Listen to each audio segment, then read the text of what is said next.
Бишкек шаарындагы смог маселесин мен айткандай эки нерсе менен гана чечсек болот да, 60-70%. Жергиликтүү Бишкек шаары менен Ош шаары муну күчү жетпейт, өзү жалгыз чече албайт. Муну баарыбыз жардам беришибиз керек. Өкмөт, жогорку кеңеш, бардыгыбыз, жарандык коом, эл өзү биринчи жардам бериш керек. Ошондо гана бул смог маселеси чечилет. Алып келип аткан биринчиден эки себеби бар. Кышында бул эмне үчүн кышында смог болуп атат? Бул жылуу аба чыкканда муздак аба басат. Анан көмүр новостройкалар, андан кийин машина катализаторлор. Эгер көмүрдү мына Динара сенин айткандай жанагындай жаңы технология менен иштетсек, жаңы новостройкаларда муну чечсе болот, катализаторлор. Кичине эрк керек, катуураак күч керек. Ошон үчүн президенттен биз кайрылуу жасап суранып аткан себебибиз ошол.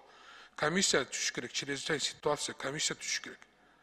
Ошол комиссиянын негизинде бардык мамлекеттер органдар кириш керек дагы бул маселени чечиш керек. Бул маселе 1-2 жылда чечилбейт, бул маселе 5-6 жылда чечиле турган маселе.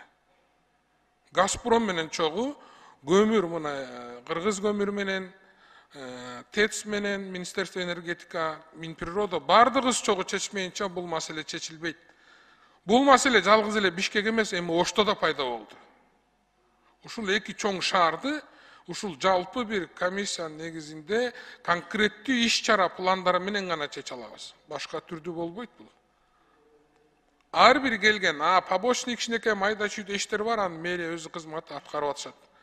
Минприрода аткарып атат. Анан акырында токтомго келгенде, биз токтомго да сунуштарыбыз бар. Катуу эле жана мыйзамдык талаптарды Минприродага көзөмөл ишин бериш керек. Жерге, сууга, абага зыян келип аткан иштердин ар дайым көзөмөлдөө функциясын кайра беришибиз керек буларга. Дагы бир нерсе, биз жакындагы мында спутник шаарлардагы немелерди албай атабыз. Кантский цементный шифрдан чыккан түтүндү карагалачы. Тияктан бери келип туруп ушу Бишкектин ичине чейин кирип атат ошол зыяндуу түтүн. Аны караган эч ким жок. Кантский цементный шифр Ысык Ата району менен Аламидинди каптап келип туруп Бишкекке кирип бүт. Мына өзүңөр ишенбесеңер азыр чыгып көргүлөчү, азыр көлдү көздөй. Аны караган эч ким жок, экология. Эмне үчүн аны карабайсыңар? Сокулуктан кирип атат Бишкекти көздөй. Аны эмне үчүн карабайсыңар? Комплекстүү иш-чара, мына Кантский цементный шифрный завод, мен дагы бир жолу айтып коеюн. Түтүнүн карасаңар каякка келип атат, каякка чейин. Буга эч ким тие албайбы, буну токтото албайбы мисалы. Ушулардын баарын карашыбыз керек. Болбосо болбойт. Баарыбыз шаарда жашап атабыз, ууланып атабыз.